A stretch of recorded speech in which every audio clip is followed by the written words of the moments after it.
Hi, Ferran. Welcome to the podcast. Great pleasure to have you. You are the Thank data you. science lead at Aimsun. Would you mind just telling us a little bit more about yourself, your journey, and what you're doing in your current role? Okay. Well, thank you for the invitation. It's a pleasure. My background, well, I can summarize it. I have a telecommunication engineering and master of science and PhD in artificial intelligence, and more than 10 years of experience. Yeah, 10, yeah, almost 15 actually, of experience in developing machine learning models, algorithms, and applying them in first the electricity sector, so to electricity grids, then to the health sector, and since 5 years ago in the transportation sector in Aimsun. And well, Aimsun is a company dedicated to analyze, understand, predict, and simulate mobility in general, especially road traffic. And of course, we have in the company, we have a lot of transport modelers, but we also have a team of data scientists that is dedicated to implement what we call the data science pipeline that goes from the gathering of data to its preprocessing, and then through the application and development of machine learning algorithms. So this is unsupervised learning like clustering, supervised learning for regression or classification problems, anomaly detection for the automatic detection of accidents in the network, and also mixtures of self-supervised and supervised learning for developing models that estimate what is going on in parts of the networks where you have limited information or no sensors at all. So, so this is what, yeah. And I'm not the leader of this team, so my experience of using or applying machine learning in this sector is narrowed to this topic. It's super interesting. You've worked in the AI space more widely for a number of years. What are some of the big trends you've seen across industries, but maybe also specifically related to mobility and transportation more recently? Well, in the sector that I'm in, so in this sector that tries to analyze and predict the mobility of a network, so of a city, now we are in a kind of inflection point, or I don't know how to call it, but for example, 10 years ago, we had no data. So, or the data that we had was collected manually. This means someone placed for 2, 3, 4 hours in a road, counting the vehicles there and writing them down, or placing sensors, just a few sensors in some specific locations of the network, counting the vehicles or recording the speeds, and then moving these sensors to different locations of the network to have an idea, or a general idea of what's going on in the network in a typical day. But you didn't have information about a real day, what's going on simultaneously in all the places of the network. And now what we have is the opposite. So we have hundreds or thousands of sensors counting vehicles, recording the speeds, and so always placed in the same location of the network. And we even have access to what is called floating car data. So more vehicles are equipped with GPS devices, so they can record the coordinates and the speeds very, very frequently, for example, every 10 seconds or something like this. All this data is then gathered, is sent to the cloud and preprocessed by some companies.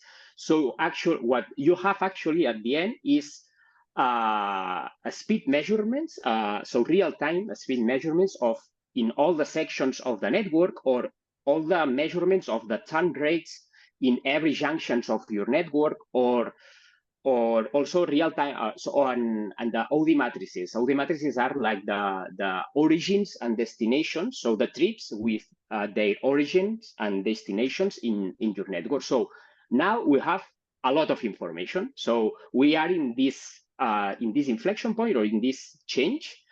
We are super happy to have all this data, because this enables a lot of more applications, and to have more to provide better and more accurate predictions of and modeling of the mobility. But at the same time, we are in the middle of this generative AI disruption that is, yes, it's striking in the whole world. So it's all the sectors are well, generative AI is having an impact in all the sectors. So we're in the middle of this situation right now. Yeah, there are lots of areas to unpick. First of all, thanks. That's super interesting. Let's maybe start with the last point you mentioned around the impact of generative AI.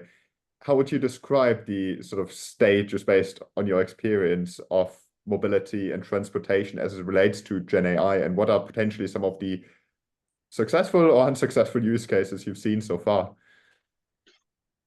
Well, so it is clear that generative AI has been super successful in image and text generation. So this is super clear, and nobody can deny it. It has a lot of problems. It still has a lot of problems, but it's a success story in this for these fields. So for this text generation, or this ability of these new models to interpret and summarize text, well, of course, there are this direct application of summarizing and generating new text.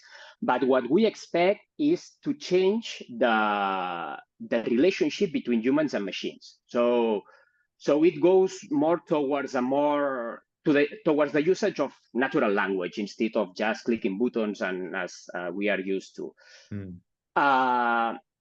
Then in image generation, I can, yes, to cite a success story is, for example, the MIT developed a driving simulator. So they have they generate images using generative AI, and these generated images try to emulate a realistic scenario while you are driving a vehicle. So it's a simulator for autonomous vehicles.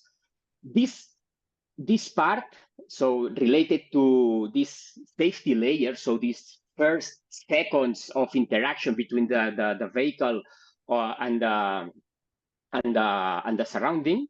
So generative AI is actually helping a lot, or because, for example, with this application developed by the MIT.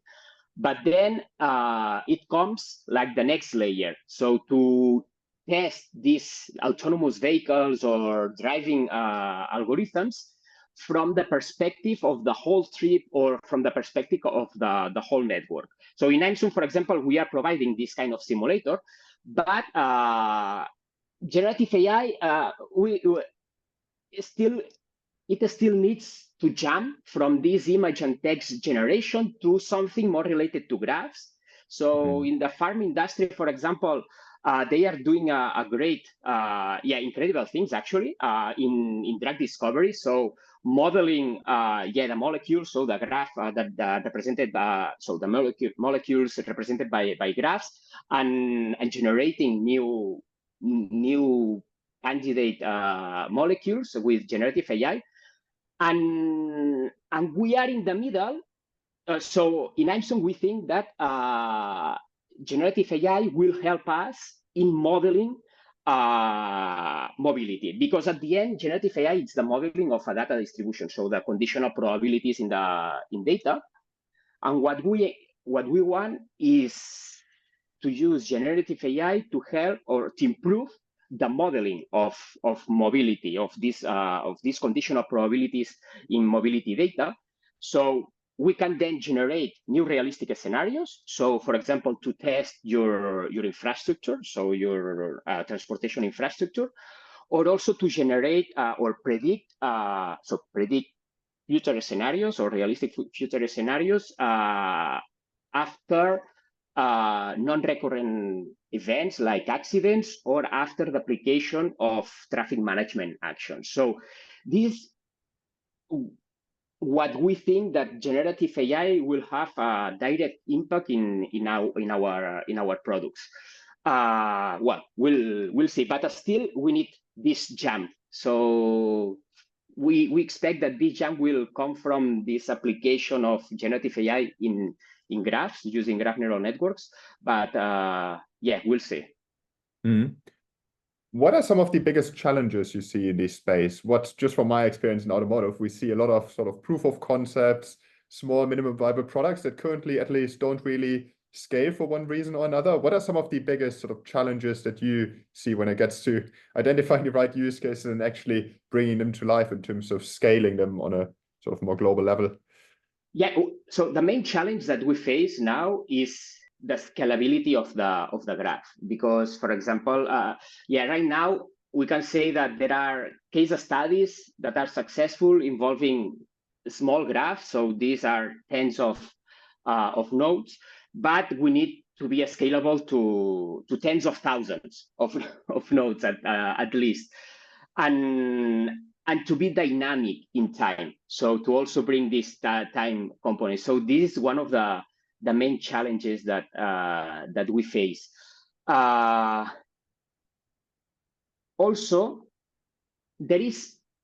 I say there is a lot of data, and this is true, but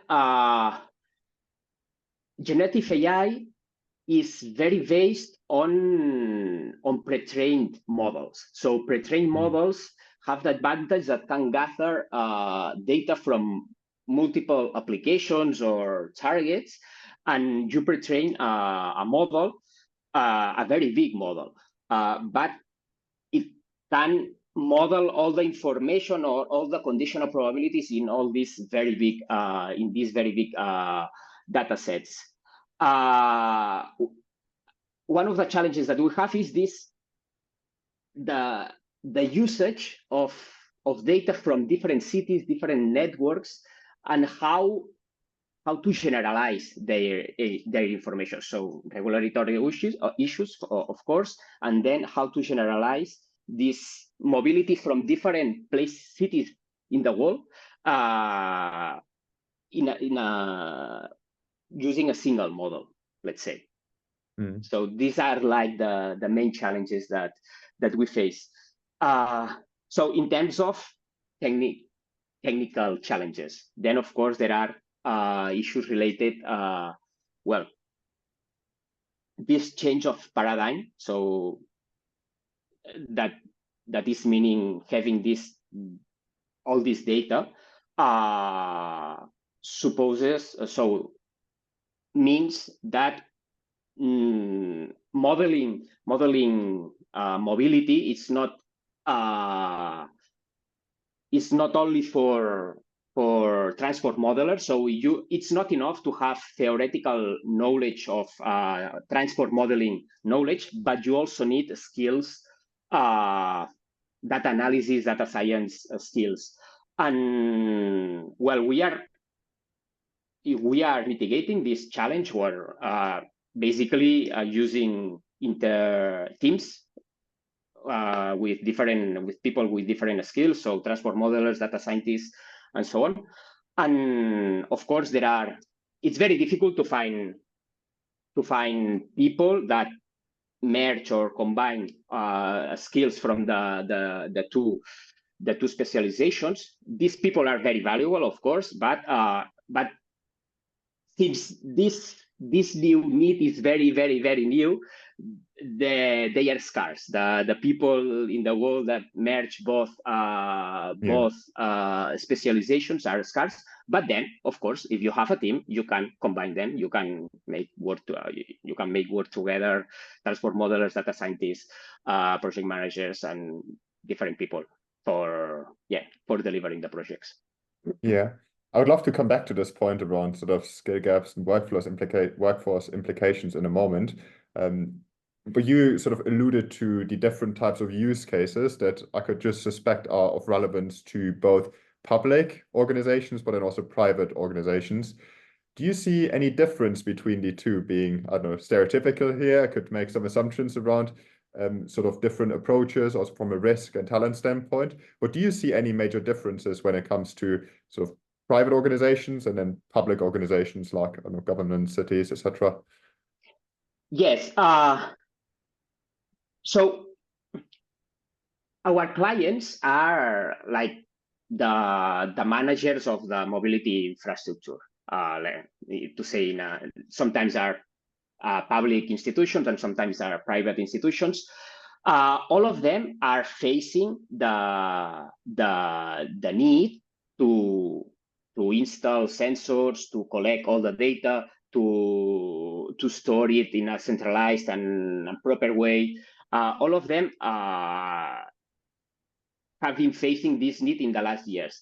But so when you generalize, you are always wrong because there are always exceptions. But public institutions have more problems or are going slowly in this adaptation. So when a public institution contacts us to, for example, for helping them to predict and simulate and understand the mobility in a network, we face more issues or more delays related to the data gathering and data storage tasks. So this is like the main difference I see. Then yes, and this is because of because their teams are more static and they lack more expertise, like data engineers. Actually, they have the lack of data engineers is more severe in public institutions than in private institutions. In my point of view, generalizing a lot, and there are always exceptions, but this is what I've seen. Yeah, in terms of skill gaps, what are sort of just based on your experience with some of the use cases you mentioned, what are some of the particular talents or skills that are sort of in very high demand today? And then also, how do you believe this will potentially change over the next, I know it's probably quite hard to look further ahead than 5 years, but let's say over the next sort of 3 to 5 years based on sort of current developments? So data engineers, machine learning engineers, and data scientists are very demanded nowadays because of all the data that is around and all the disruption that machine learning has done. But now the need of data scientists or machine learning engineers specialized in natural language processing is quite acute. So it's like emerging a lot. So what I expect in the future is that this need of a specialist in generative AI, and and natural language processing probably, and will increase. But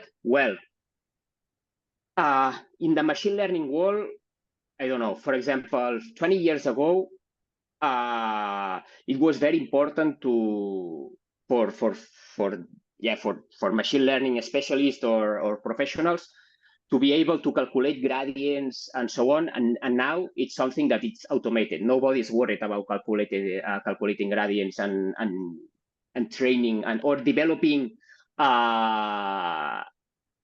algorithms for training the models, for doing the back propagation. And now nobody's concerned. So it's just very few people do research on this. And it is very democratized. So maybe current needs like skills related to data processing, training, or choosing the hyperparameters of models, and so on, it's something that in 5 years will be very automated with auto machine learning and so on. And these people will recycle themselves, let's say, to more generative AI related skills or natural language processing. But because at the end, it's well, artificial intelligence as a single sector, it's evolving super fast. So you have to be, you have to recycle or look around what's going on and train yourself, because otherwise in 3 years you are outdated totally. So it's like the world has changed a lot. So the transformers were invented. So the concept of attention was invented in the research paper was delivered in or presented in 2017. So this is 7 years ago. So, and now we have like ChatGPT, for example. So the evolution has been super fast.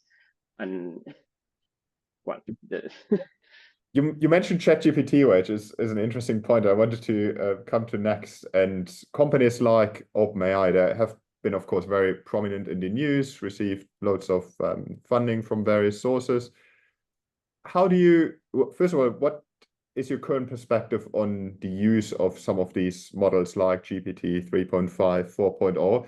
Is this very common, or tend organizations, either public or private, to develop their own models and keep it in-house?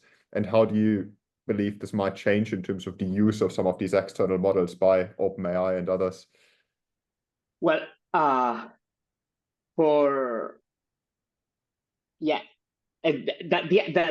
short answer is that nobody knows, because now there is this fight, let's say, between open source models, like for example, Facebook or Meta is investing a lot in open source models, and not open source models, so providing them as services, so like OpenAI or or Google or Microsoft want to do. So I don't know what will success in the future. I understand that if you want a state-of-the-art application, so because all these models are still have problems in understanding the concept. So it's a modeling of probabilities in a sequence of words. So there are a lot of problems in understanding the concept, and from this generate tasks, or from a whole text to compress it to a concept. So I probably, if this is solved in the near future, this will be solved by these very big companies, and it won't be open source in the beginning. But until then, probably what we will see is that more models are open source. The models can be smaller, so we will see an improvement in computation. So meaning that a typical laptop or a typical server that any company can buy can run or fine-tune open source models. So a combination of this, but the application that can hang from these open source models or these internal models won't be as new as the ones, as the applications delivered or offered by these top companies. At least, well, my expectation is in the next 5 years there will be something like this, and we'll see what computation disruptions we'll see, and also in terms of model architecture and how to improve the efficiency of models, because actually transformers, it's very inefficient. So it's well, it scales with the square of the length of the context. So yeah, we'll see if someone finds a way to improve a lot, significantly improve the efficiency of this, then there will see a lot of in-house models. Otherwise, yes, there will be also only cloud services, or not only, but the main applications will be based on cloud services. How do you measure the success of the output of a model? You mentioned that, okay, Gen AI, of course, can generate content. How do you have you seen any good examples of sort of these feedback loops that give a good indication of whether the output is actually valuable and how valuable it is? And do you see this changing over the near future in terms of how this is managed? Well, the answer is that there is no rule or no benchmark for measuring this success. There are a lot of people focused on researching on this, trying to unify and to find KPIs or benchmarks to measure success, but it's far from being solved. So the answer is that, in my opinion, actually it's far from being solved.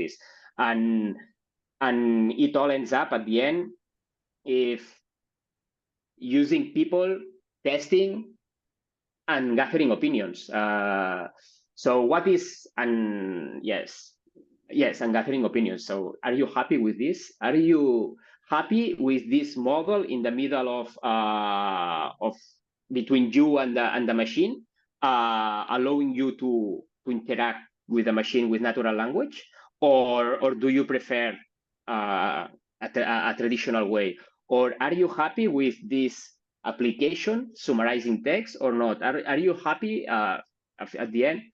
Yeah, it's very difficult to find benchmarks on this.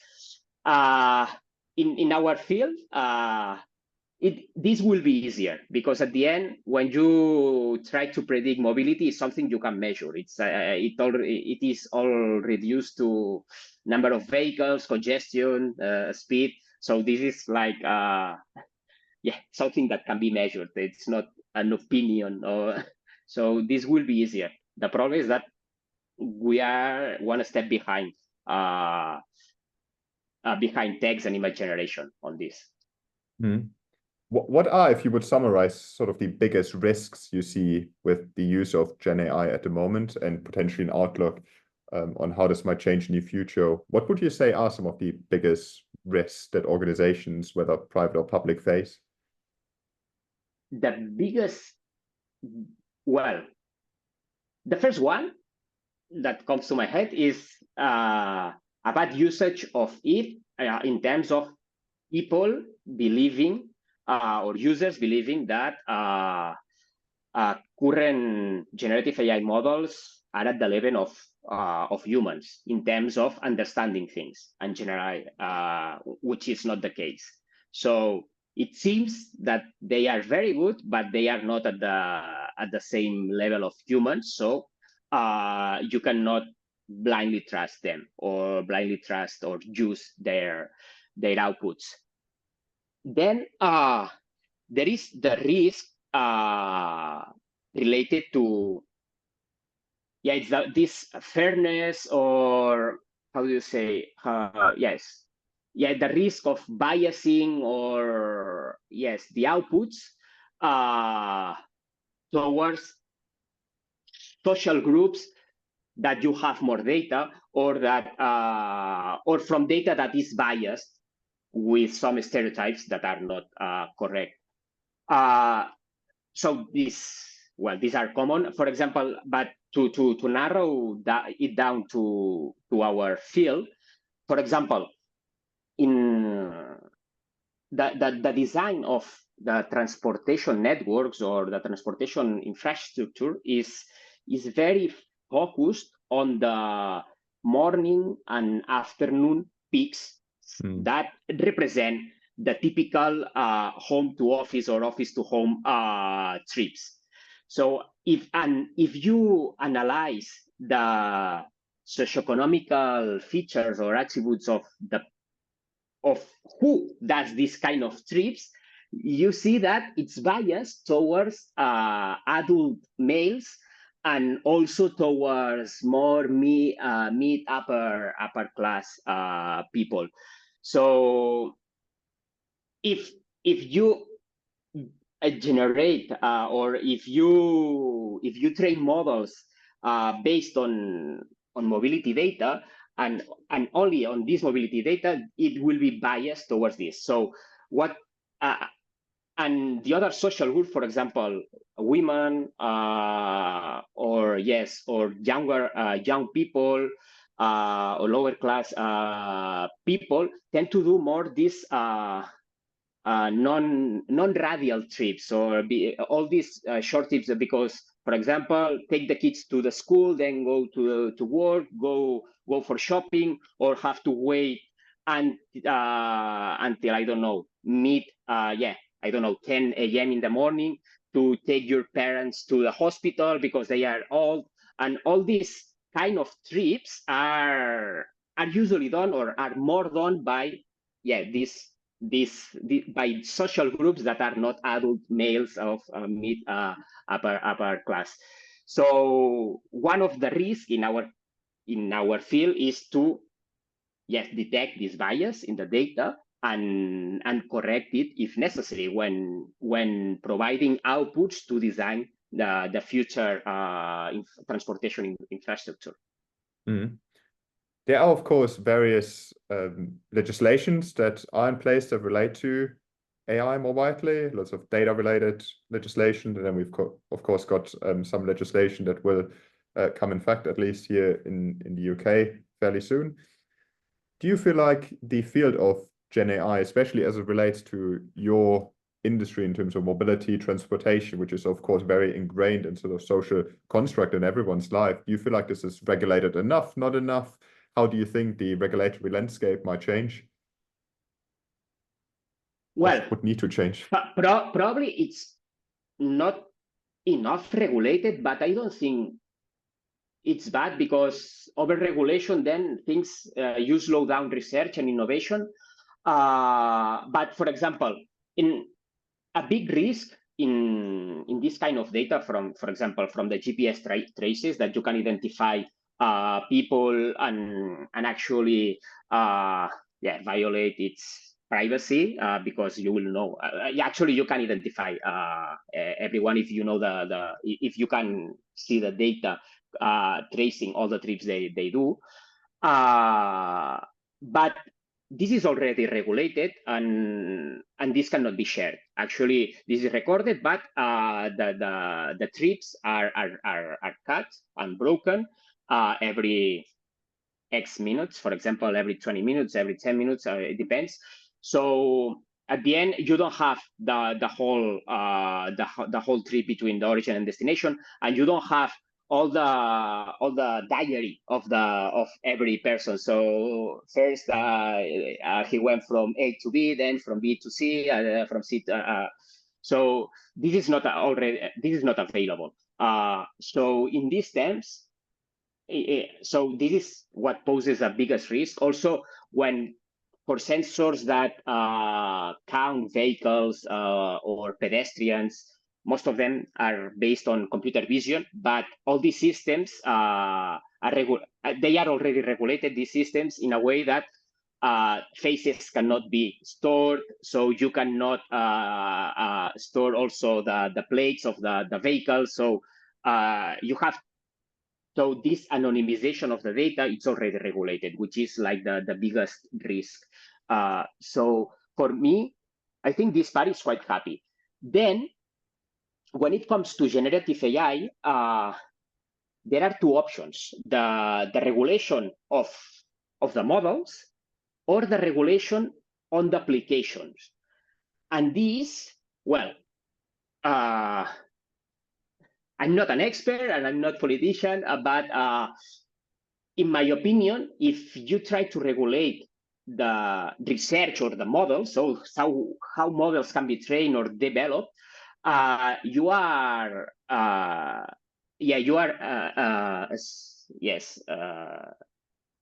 cutting research. So you are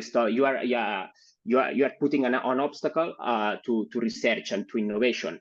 But instead, and it's very difficult also to regulate models, because a model cannot reach that level of understanding. Or, well, what does it mean? How can it be measured? This it is better to model application, in my opinion.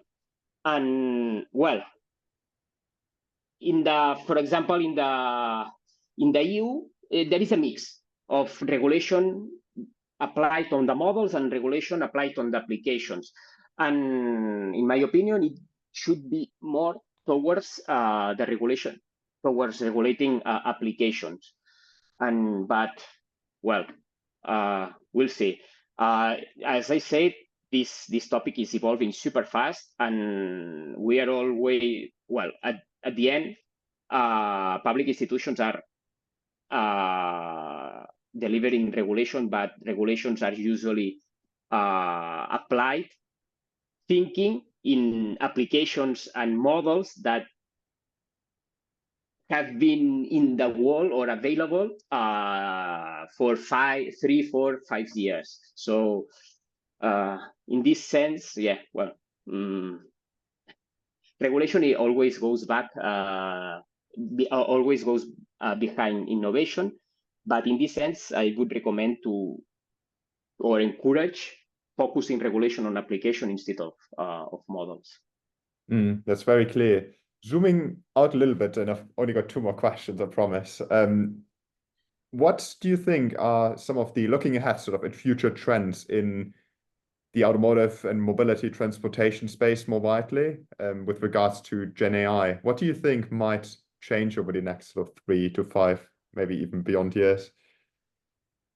Well, for sure, for sure. One of the things that I think will change is the interactions with machines using more natural language. Also, I hope that in the next 5 years, for example, we can solve the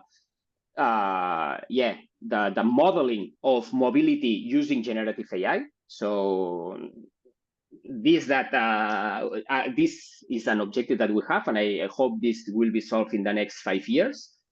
And also, what I expect, but this is general for all sectors, is that all these pre-trained models, actually, if you have a pre-trained model, you don't have the need of to gather a lot of data for a particular application. Actually, with just a few data or even one-shot training, you can fine-tune or adapt a pre-trained model to your target application.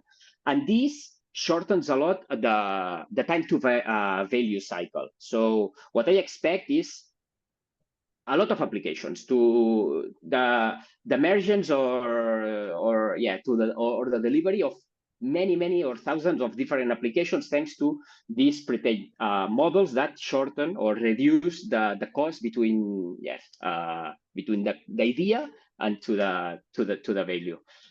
And yes, well, I don't know, more or less, I see these future threats. But we'll see. I think we live interesting times related to this topic.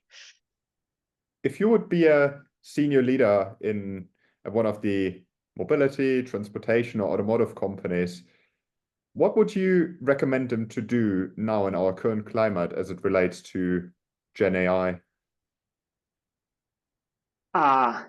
For the companies, you mean? For senior leaders that are in charge of these business units that develop Gen AI use cases, partner with other organizations. Is there anything particular you would like them to either do or avoid doing? Yes, well, first, to constantly look around what's going on. So the sector is evolving super fast. So everybody, well, we must be we must know what's going on around. So look around all the time, and not in a way of just trying to see something that you can copy and for your organization, but as sources of how do you say, of innovation, or to find new ways to apply generative AI in the organization. Also, to take care of the data. So data has the value of the applications that can be built on the data. So now it's clear that the value it's correct, but the organizations have to take care a lot with data. So this means having good data engineers, good pipelines or processes for processing, standardizing, and storing data. And then probably it's good to have, well, if the budget allows it, because at the end, if everything it's reduced in terms of money, but if the budget allows it, to have a small team dedicated to research a lot.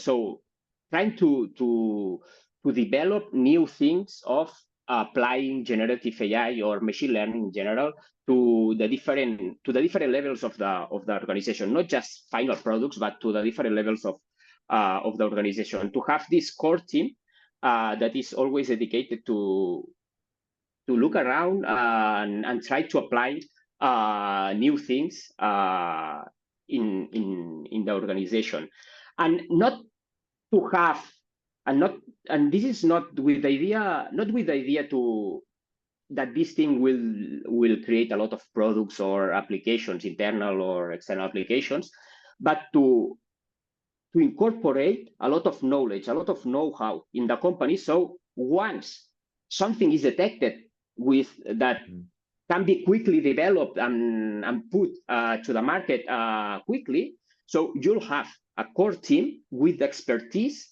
to develop or guide someone else to develop this new application. So yeah, to take care of this innovation or research team too. That's been a fascinating conversation, Ferran. Thank you so much for joining me and for your time and the insights you shared. It was really, really interesting. Well, very happy to have had this conversation with you, and thank you for the invitation.